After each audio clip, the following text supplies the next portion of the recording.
Ignition sequence starts. 6, 5, 4, 3, 2, 1, 0. Liftoff. We have a liftoff.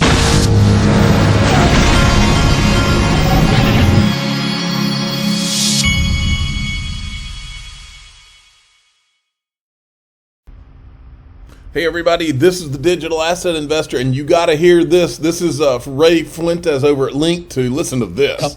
Hi everyone, it's Ray Link2. In this clip, Polysign CEO Jack McDonald reveals a possible exit for the Link2 portfolio company. Jack mentions that a tuck-in acquisition by a bank could quite possibly be on the roadmap for Polysign.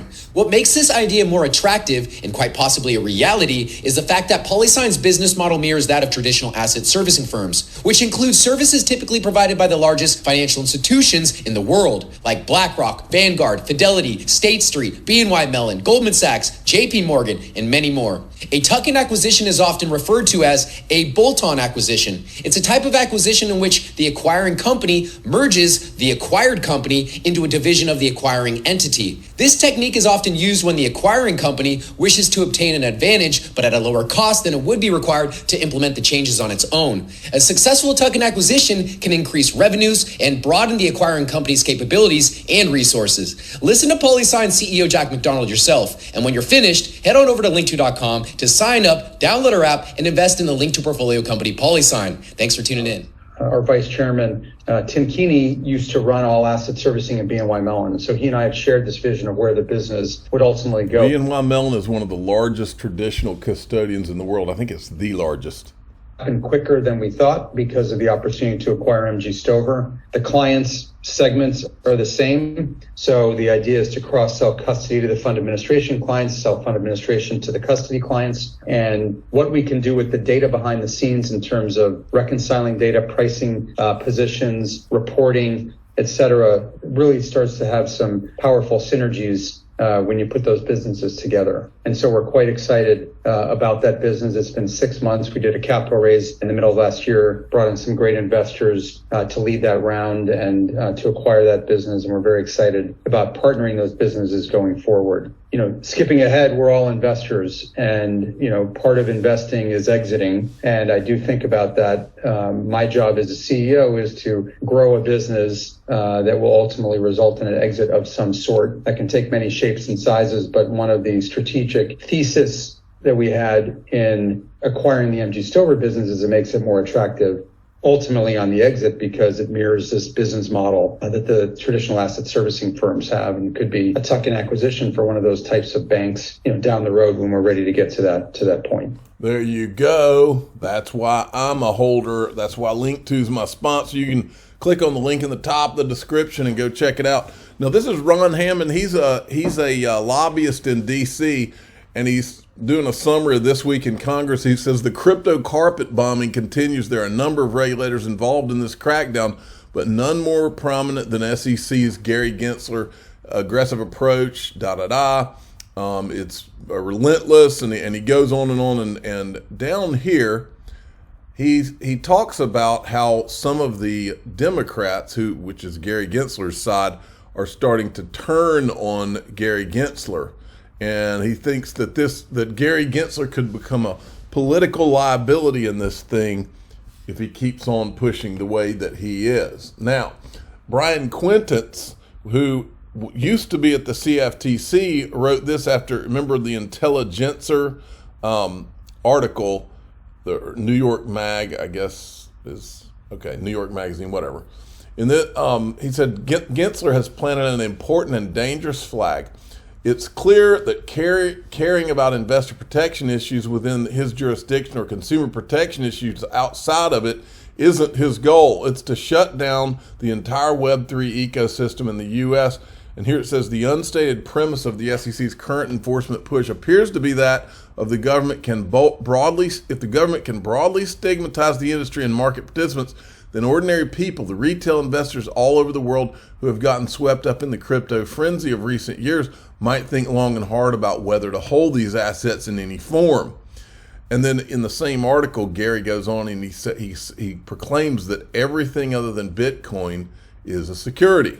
Okay, now let's go to this. So yesterday, Stuart Alderati tweets this out. Crypto lawyer PSA. Chair Gensler, who is not a lawyer, by the way, has again proclaimed that every cryptocurrency except Bitcoin is an unregistered security. He now must recuse himself from voting on any enforcement case that raises that issue, since he has prejudged the outcome.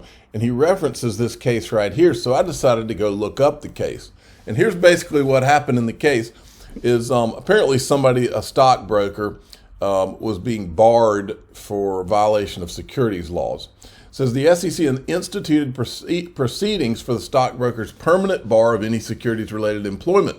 While the proceedings were pending, an SEC commissioner described the bar as permanent. The stockbroker challenged the SEC's orders and the commissioner's delay in recusing himself. The stockbroker argued that the SEC's commissioner's statements prior to the adjudication of the disbarment proceedings and the commissioner's participation in the proceeding biased the proceedings or impermissibly tainted the proceedings with the appearance of impropriety. The issue, did the commissioner's continued participation in the disbarment proceedings violate due process? And the answer was yes.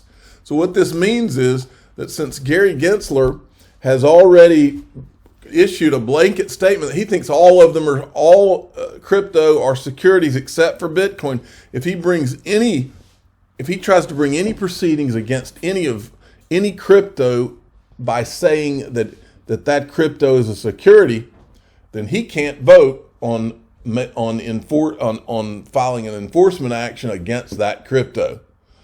Now, Gary Gensler has shown no willingness to follow the law on anything. He doesn't seem to care about the law. And so the question becomes, well, who is going to make sure that Gary Gensler doesn't break the law in that case?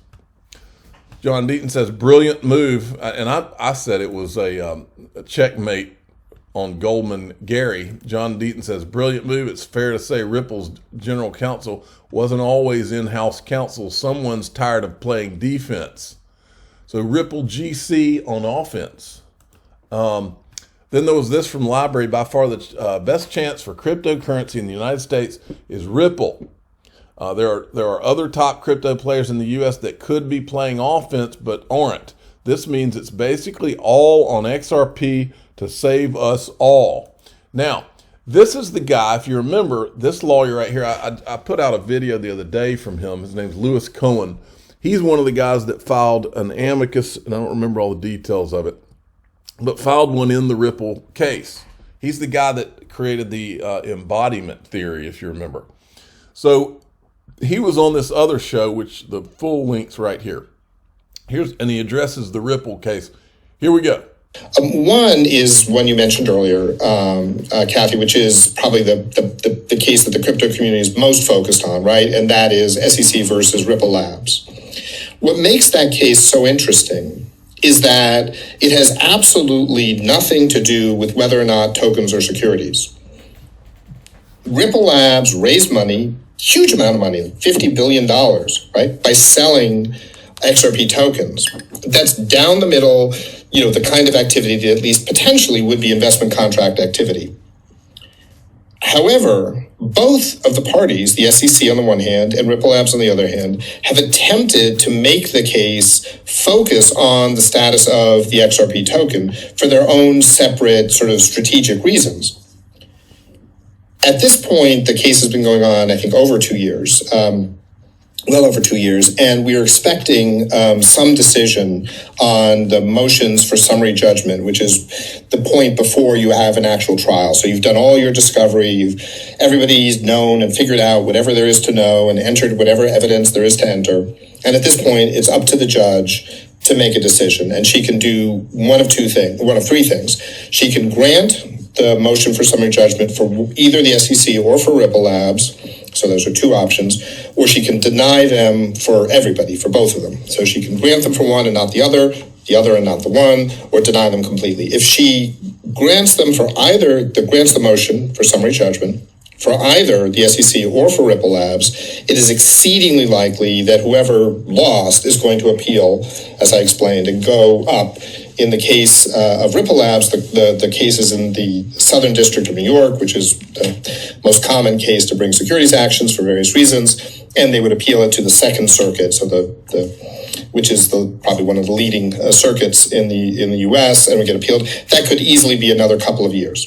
But the decision that Judge Torres, the judge in the Southern District, writes will shape people's thinking on this, even though the status of the XRP token is not directly relevant, because both parties. All right, I'll let you watch the other half on your own time. I wanted to make sure I covered everything. Let's see here. Maybe I'll cut this off and get into this other stuff in the next video. I'm the digital asset investor. I'm not an investment advisor. This is for entertainment purposes only. Please subscribe, hit the like button, tell your friends and family to go check out this New York crypto lawyer. He seems like a really smart guy, and he's covering. That's the second video I've found where he's covering this Ripple